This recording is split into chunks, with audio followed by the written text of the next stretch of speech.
Hello, First Pres family and friends. I'm so glad that you have chosen to be here with us for this session of Exploring the Faith.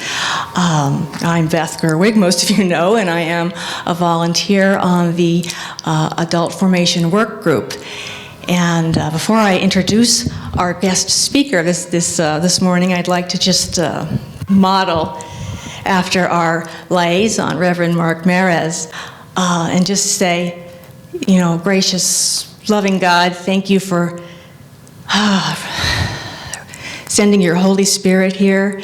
Help us to listen and learn and be the people that you expect us to be, to honor the creativity and gifts that the indigenous people of this land bring and have. Let's work together. Show us how. Amen. All right, glasses on. All right, I would like to introduce Juilisa Lopez. She is an indigenous Mexican-American, originally from California, and she has her master's degree in social psychology from UC Santa Cruz. Her research here in Ann Arbor as a PhD candidate in the Department of Psychology is very interesting, and we're so glad that she's here to share with us so that we can learn about exploring representations of indigenous people in society and how that shapes how we think and interact with indigenous peoples. So happy to introduce Juilisa Lopez. Thank you. Hi everyone. Today I'm going to be talking to you all about bias and the erasure of contemporary Native peoples. Thank you for joining me today. All right. So early European settlers engaged in both violent and nonviolent means to wrest the lands from Native peoples. And this was with the aim to suppress indigenous culture, values, institutions, and practices. These acts included forcibly removing Native people from their lands, large-scale massacres, and also the removal of indigenous children from their homes to attend boarding schools where they were not allowed to practice their culture, speak their languages, sing their songs. And instead, the aim was to kill the Indian and save the man. And so these actions were deemed necessary in the name of establishing America, a settler colonial state, where the aim is really to replace rather than blend with the original people, right? And so while these physical and cultural manifestations of genocide work to physically and literally erase Native people, over time we see settler colonialism manifest in more figurative erasures of Native people from our public consciousness. One of the most common forms of erasure we see today is the erasure of contemporary Native peoples from consequential domains in society. We can think about contexts like the media, where we see that despite the fact that Native peoples make up 3% of the US population, less than 0.5% of representations in media are Native people. So this means that actors and characters in primetime television are only 0.5% of them are Native. And additionally, in 2015, Levitt and colleagues actually found that when you Google search or Bing search an image of a Native American, right, you put that in your image search, out of the first 100 images that come up, 95% are going to be in a historical setting. So that means only 5% are of images of contemporary Native people. So you can see here that the erasure of Native peoples is this figurative, right, erasure. We also see this in education, where 87% of K through 12 curricula that mention Native people are in pre-1900 contexts. So that means only 13% of materials on Native people are post-1900, but even then, it's the early 1900s. Okay. And even within my own field, in the social sciences and in psychology, Native peoples and their lived experiences are omitted, with only 0.5% of research on prejudice, bias, stereotyping, and discrimination mention Native. So this doesn't mean that they had a Native sample, this just means that they had to mention Native Americans in their paper. And most of those papers are coming from our own research lab here at the University of Michigan. So it shows that there's a lot of work to be done to really highlight the contemporary experiences of Native people in education, in media, and even within the sciences.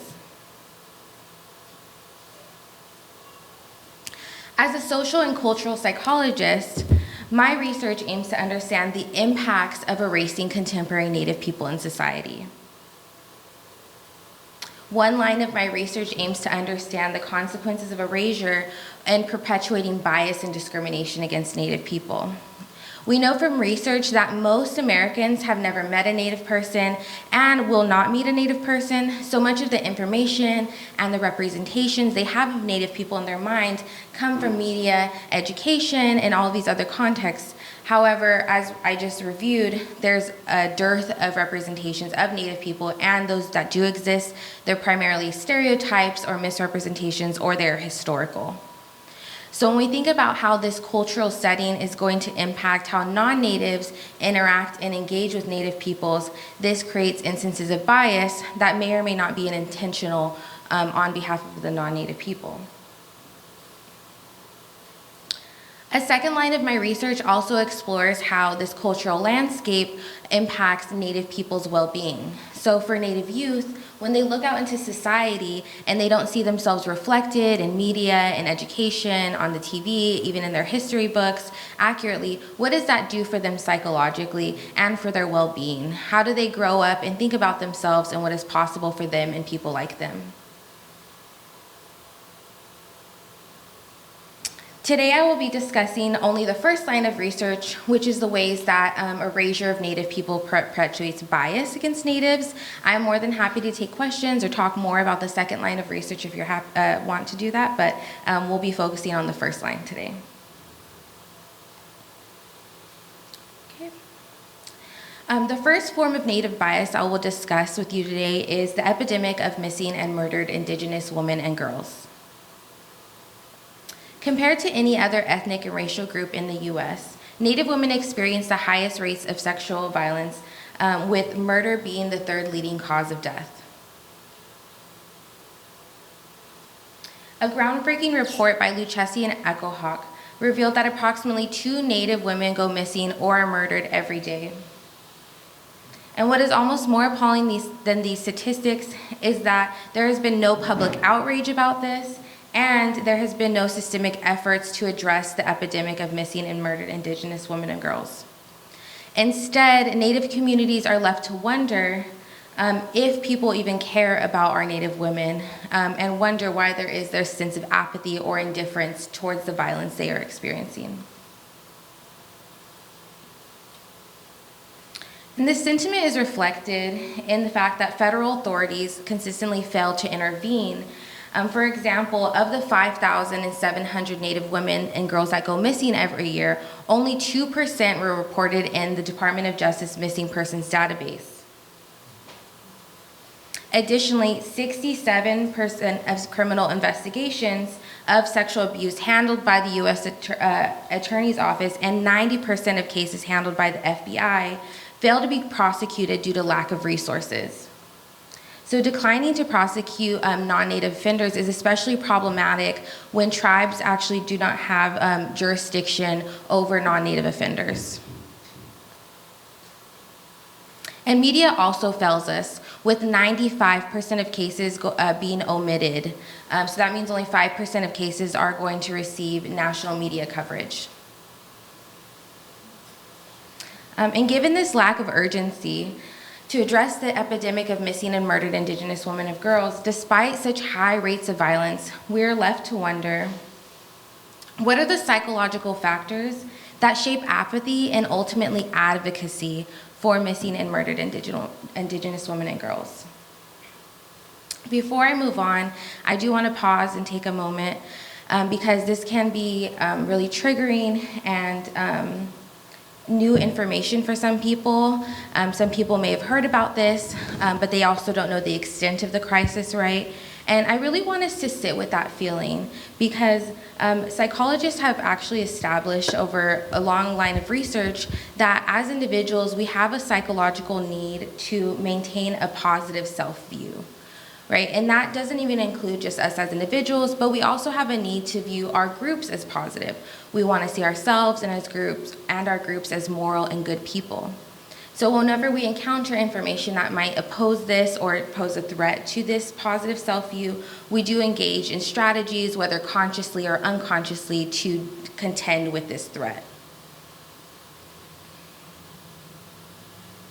In my own work, I have examined two strategies that are used to deal with Native oppression, and one that I've talked to you all about today is erasure. And so this is the act of erasing the group's lived experiences from contemporary context. And the second is racism minimization. So this is the extent to which people believe that Natives experience racism. So greater racism minimization would result in minimizing or denying the group's systemic experiences with racism. And for this research question, we hypothesized that on average, people that agreed that Native people have been erased in society either vanished. If they are here, there's not a lot of them anymore. They're also more likely to report higher rates of racism minimization. So they're also likely to agree, no, Natives don't experience racism today. Racism is a thing of the past. And these sentiments then lead to a greater victim blaming of women that go missing or are murdered, and less consideration of the societal factors that are at play, right? So the fact that Natives don't have jurisdiction, the fact that federal forces fail to intervene, people aren't considering those factors when they're blaming the victim, when they don't have a good understanding of the lived experiences of Native peoples. And lastly, this leads to greater apathy or indifference towards MMIWG. So this leads to more thoughts that, oh, well, Native people don't exist, they don't face racism, and if they do, it's their fault as individuals, not the system. Then I feel like more apathetic and less likely to advocate for MMIWG. And I'm talking about this in a very conscious, intentional process, but it can happen even at a more unconscious, unintentional, right? These messages we get from about Native people are from the sociocultural context we're in, right? It's the spaces we move in. So if the culture is set up to reinforce these ideas and values about Natives, then we're going to believe them, right? Even if we're conscious about it or not. Okay, and to test these hypotheses, we did this across two samples, both a college sample and an adult sample. And this total, we looked at this across over 4,000 people. And what we had them do is participants completed a 30-minute questionnaire where we asked them these questions about Native people's experiences with racism, Native women's experiences with violence, and we were able to find support for our full model. So we did find support that, you know, the more you think Natives are erased, the less you consider their contemporary experiences of racism, which then has consequences for how much you would be willing to advocate on behalf of MMIWG.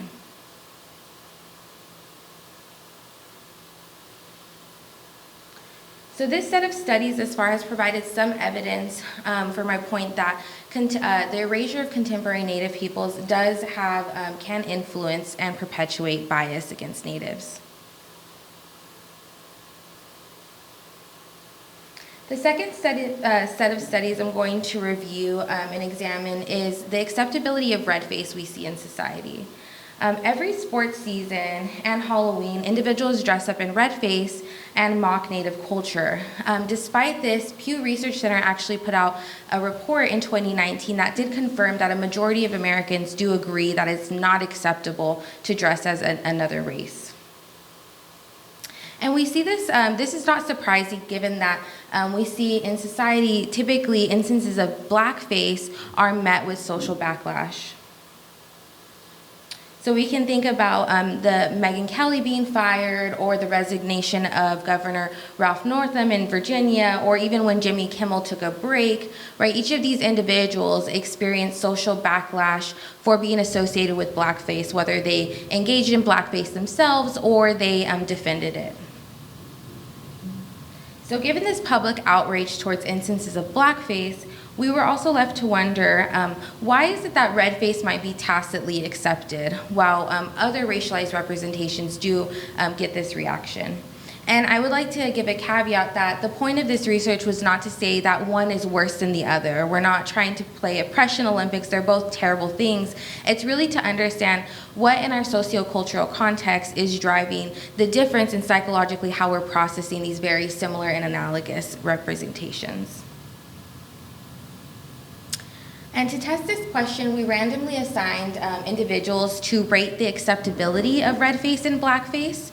And we had them either read a vignette or we had them look at pictures like these, and we gave them, from a strongly disagree to a strongly agree, how much would you think these things are acceptable?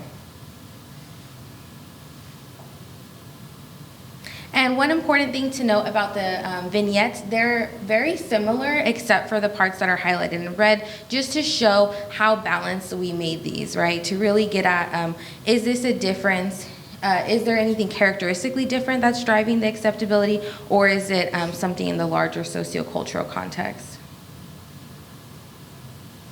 And we ran 5 studies, and we ran them across both college samples in studies 1A, 1B, and 2, and then also adult samples in studies 3 and 4. And that's really important because college samples tend to lean a little bit more liberal, so they might have different ideas, right, about what it means to dress in red face or blackface versus an average American sample.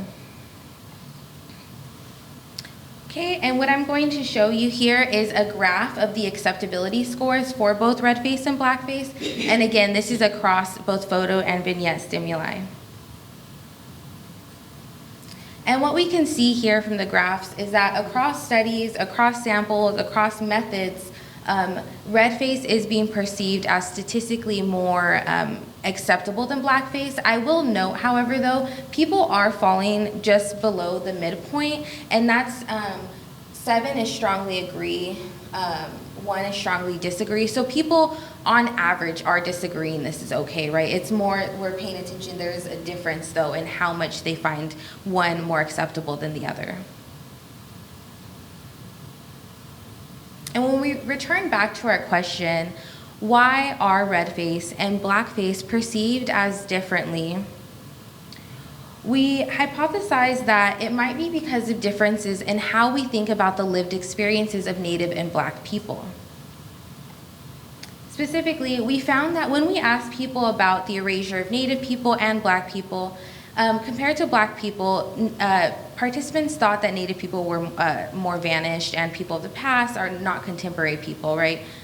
Whereas on the other side, this also perpetuated greater racism minimization too. So when we asked them about Native people's experiences with racism versus Black people's experiences with racism, there was a greater understanding and recognition that Black people do face contemporary racism, but Natives, however, don't. So this difference in how we're thinking about the contemporary experiences is really driving differences in how we're registering very similar racialized representations. And this is the statistical model we ran to provide evidence for these hypotheses. If you'd like to talk more about them later, I'm happy to take questions in the Q&A, but I just wanted to show this on the screen. Oops, there we go. So thus far, I have reviewed 7 studies that provide evidence that the modern form of bias against Native peoples is the omission of their contemporary experiences. And to combat this erasure, we must commit to social change that infuses the broader culture with more accurate, contemporary, and historical representations of Native peoples that are defined by Native peoples. We can already see this happening with Native people leveraging change in TV and film. There are a lot of great Native shows you can watch that are directed by Native people, that have Native actors, some in Native languages.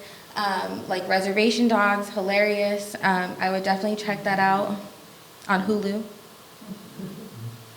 And we also see this in politics with a record number of Native women being elected into office. Even Deb Haaland, who is the first Native American Secretary of the Interior. However, the onus is not just on Native people to make this change. There are also a lot of other ways that allies can help support these movements. One simple way that you can do this is by educating yourself about the native land that you live on. One cool thing that I like to share with my friends is you can actually text this number and either give it an address or a zip code, and it'll text you back what native land you're on. And that's just a start, right? You can then Google the history of the land you're on and not stop there, but also look up the contemporary movements and issues the native people on this land are facing. And whether it's social issues around violence against women, protecting Native children, protecting land movements, there are so many ways that you can tap in and support. You can also support Native movements by electing Native politicians and supporting policies that might impact Native people. So some really contemporary policies are Indigenous Peoples Day, right? Replacing Columbus Day with Indigenous Peoples Day, also removing Native mascots, changing names of significant places to their Indigenous names. These are a lot of movements that are happening all over the country. And you can support Native businesses, including Native artists, fashion designers, creatives. You can have, people in your family follow Native people on social media. There are so many ways to engage with Native culture in our modern society. And given that there are so many ways to combat this erasure, these are just a few of them. But it is going to take collective efforts to truly uplift the humanity of Native people and to truly honor the contemporary significance that they're playing and their contemporary contributions. And today you're taking the first step by being here with me, and I'd really like to thank you for that. I'm happy to open it up for questions on this research. I can come back to any slides. We're going to use the microphone so that our recordings are audible. So let me get to you if you have a question. As far as land acknowledgement, I'm a docent at U of M's Museum of Art, and there's a lot that they're trying to do with the Anishinaabe people, and so exhibits and just the whole interior area as you walk in the new section is devoted to that. So they are making some attempts. Yes. And so I'm really glad about that. The other thing is I just finished reading Firekeeper's Daughter. Yes. And wonderful book. Mm-hmm, I've read it. Do you know, or can you speak to the issue of drugs within the Native American culture? Yeah, I think so. Is there something specific you'd like to know about it, or just generally? Just generally as a problem that. Okay. Yeah. I would definitely say, just like any community, that is an issue, unfortunately, that we face, right? Issues of substance abuse, but it definitely does tie back to intergenerational trauma. So if we think about a people that have been put through the history that we've been put through, a lot of times substance abuse becomes an outlet, right? And there, again, not the correct infrastructure then to address those issues, whether that be from resources given by the state, local, or federal, entities, and it just creates this cycle, this intergenerational trauma. So it is an issue, but it can be addressed, and it's not something that is, I think, natural or a deficit of Native communities. It's like, just needs support like any other community, right? Exactly. Exactly, yeah. If we get the infrastructure there, we could solve the issue. Yeah. Oh, Barb Concannon back here. Hi. I grew up in South Dakota, so near a lot of the Indian reservations.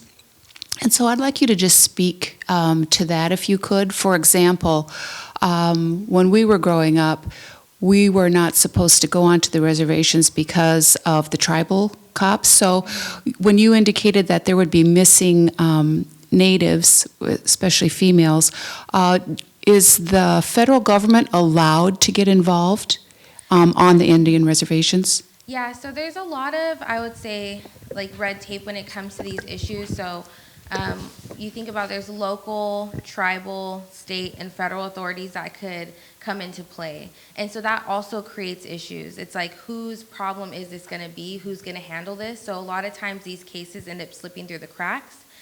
For some time, Native peoples did have jurisdiction over their land to prosecute non-Natives. However, that jurisdiction was taken away. I believe it was in the 1970s, and they're still fighting back for that to be reinstated.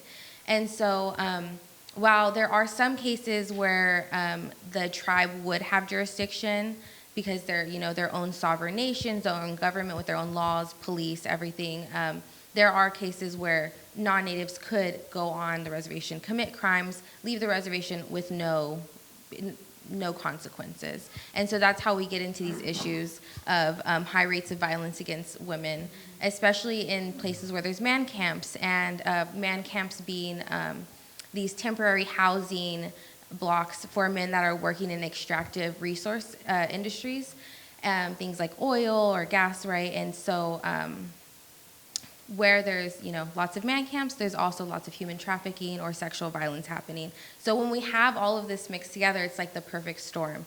Little jurisdiction, little intervening on federal authorities, things falling through the cracks, and then of course, just the perfect storm. So I could talk about more about this, but it's just such a large issue. So that's just some notes on it.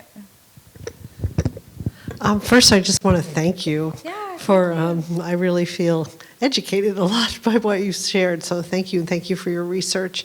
I'm curious about what gives you hope about at the state level and the national level from a policy perspective. What should we be looking for as forward movement in the policy domain? I mean, for me, hope, just like, I was like, I can go back, let's see, where are these beautiful women? Yeah, I think for me, hope is seeing that, there is change happening. I go over those stats in the beginning, right, about how there's little representations, but we're seeing it happen. Like, we're seeing Native peoples are really coming to the forefront on a lot of conversations. Even with the 2020 presidential elections, they were a part of swing states like Arizona, really changing the narrative and the course of that election. So just seeing large Native movements not giving up and having spaces like these, I will say, like I said, Native people come up, 3% of the population? We can't be everywhere at once. Like, we need people in spaces that we're not in to also speak up for us, not speak for us, but make sure that our voice is represented too. So, it is. I won't undermine the difficulty of doing this work, though. It does come with a lot of, it's hard. You mentioned that 3% of the U.S. population is Native American. Mm-hmm. Of that percentage, how much still live in homogenous societies on the reservation, and what impact does that have on accepting the culture? Yeah, so there's a lot of different stats out there, but what I think might be most accurate is I think about 25 to 30% live on reservations and 70% are urban. I'm looking at my research colleague to just confirm. So about 70 to 75% of Native people live on, 25 to 30% live on reservations. And while they do live in reservations, they're definitely just as, embedded in American society as others. They leave their reservations, they, go to school, go to jobs. I don't see that as being much of a barrier in creating those sources of contact, because even in urban settings, there's a lot of urban Native spaces, community centers. My own tribe doesn't have a reservation. We're actually all spread out across California because of our displacement, but we do find, ways to come together and connect to other Native people in our areas. So Native people are everywhere. I know we're 3%, but they're around. So. Good. I am from Flint, and there's a Native organization up there who in the past has gone out to the schools and held programs that would single out children who knew that they had Indian backgrounds, and my daughter does way back in the background. She even knew the great-grandfather's name, which was a really great idea, but they showcased her, and they talked about the good things, and it left that whole school classroom or whatever it was with a really good feeling. And I know it was a positive effect on my daughter because it's not something that you usually talk about outside of the family. And just because it was natural for us, we didn't need to do that. But I don't know if they're still doing it, but is that something that's going on here in Ann Arbor? I will say I'm a guest here, so I'm not as familiar with that specific program. I'm from California, I'm only here for school, so I'm not as familiar, but I'm happy to hear that was an opportunity you all got to experience. Thank you for sharing.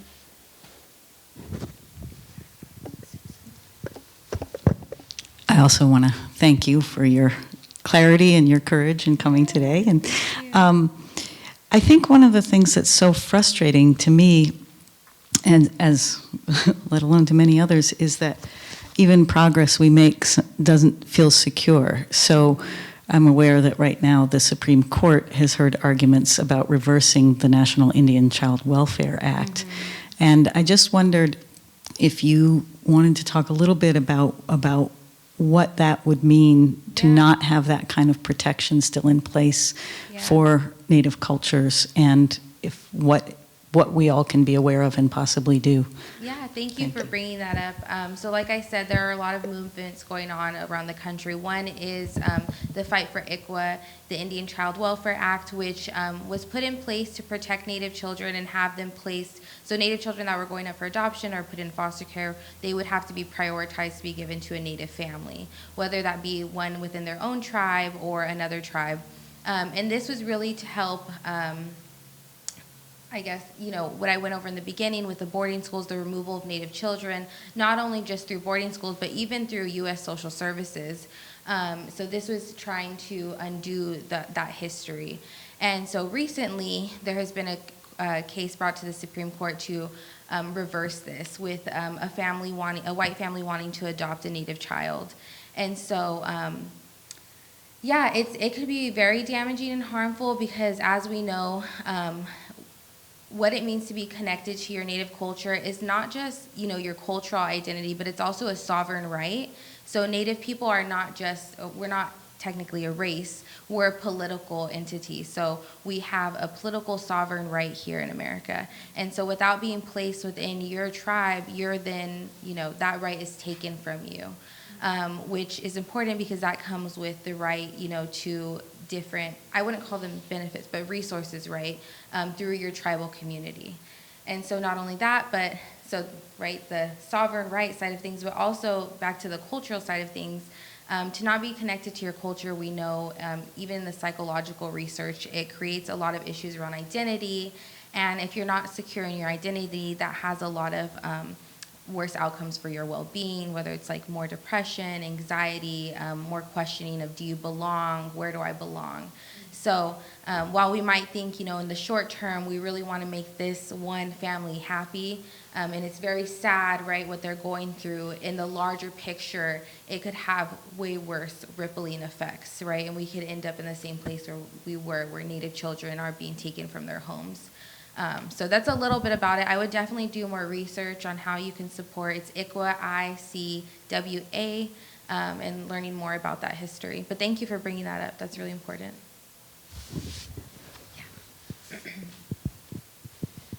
Get to Nikki Black over here. I'm curious about how you define a Native person. Because, I have relatives who say that they have Cherokee blood and that type of thing, but they identify as white. Mm-hmm. Is there a percentage, or what do they do? Yeah, that's a great question. So I talked a lot about my research on omission and erasure, but we also have a side of research where we actually, try to, get responses from Native people. And that becomes really difficult when we go out and we put out these surveys and we're like, this is a survey for Native people. We will get a lot of people that take the survey that might not be what we define as Native, right? And so we spend a lot of time on our research team talking about how do we define what is Native, what counts as Native. And there's not really a perfect definition. There are a lot of definitions out there. But to us, a Native person is someone that has a close connection to their community. So it might be a person that when they think about who they are, Native might be one of the first things that come to mind. If I asked you, please describe yourself to me, right? Being Native would come up for me as one of the top 3 or 5. Right? That's that psychological importance that we study in our lab. We also study enculturation, which is the cultural side. So a person who is connected to their culture, sings their songs, goes to Native ceremonies, is around their elders, is around other Native people. So that's the cultural side. And then you can come back to the race biological side, where you might have some DNA or X percentage of Native, or your great, an ancestor was Native. In some tribes, they do have blood quantum requirements, where 25% is their enrollment criteria, but that even then is highly debated and is a very political number in itself. So I will say, defining what it means to be Native, there are so many ways to do it, and there's not a clear answer, but I hope that helps a little bit. Yeah. Barbara back here has one more comment to make. I'm happy to take all of. I just wanted to say, I don't know if you're familiar with Black Elk Speaks, but that's one of my favorite books. And I was very happy recently to know that Hardy Peak in the Black Hills was renamed Black Elk Peak. And so when you go out there and hike, there used to be all this history about the whites and how they settled out there, and now you get to read this history about Black Elk and the Sioux. So that's really nice. So just wanted to share that with you. And there's lots of movements like that happening now. I think yesterday I just saw some news on they're replacing a lot of names that have a derogatory term that was used to reference Native women. And so they're replacing that all over the country. So it's nationwide, these movements that are happening. I would definitely, try to be a part of them.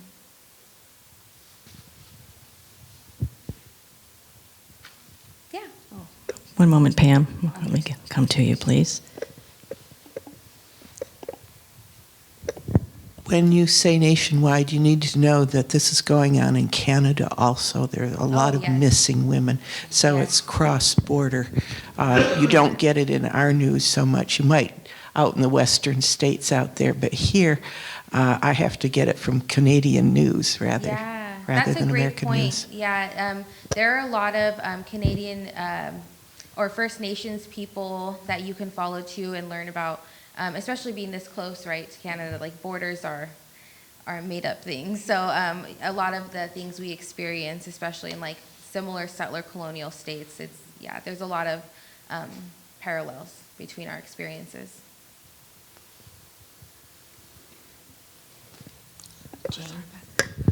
Now I'm curious about looking at universities and sort of where education and research is really alive. Is Michigan kind of as a central spot? What other are sources of light in the research? That's really exciting you ask, because we actually just made our home here at Michigan.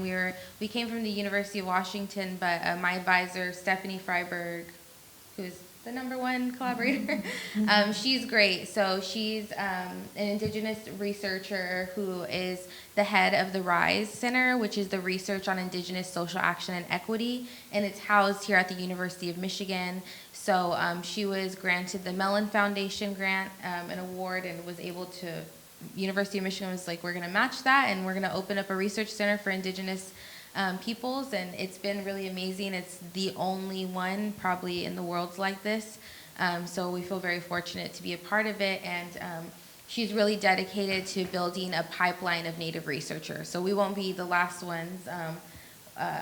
So yeah, it's really great and exciting thing to be a part of. We also sometimes have We had a summer program this last summer, and it was a research program for undergraduates to come all over the nation, all Native students to come and do research for the summer, and we had a public symposium of their research. So I would definitely look out for, if you're interested in more work like this, for the RISE Center.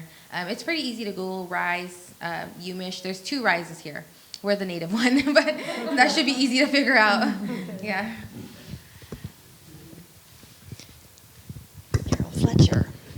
This isn't a question so much as a comment.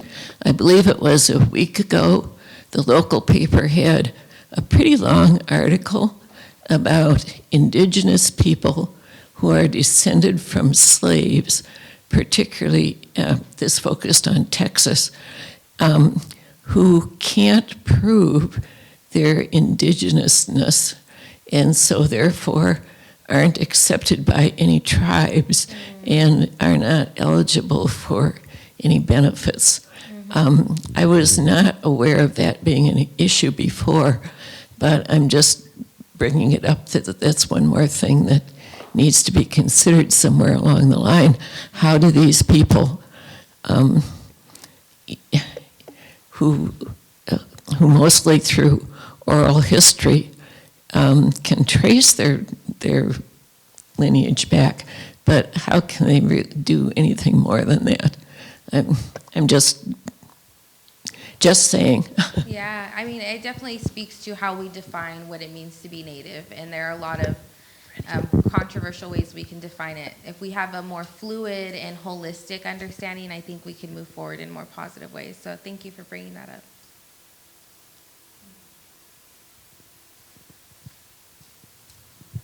Anyone else?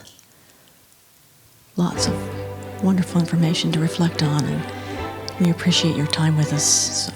Truly do. Thank you. Maybe we could give you a group hug together.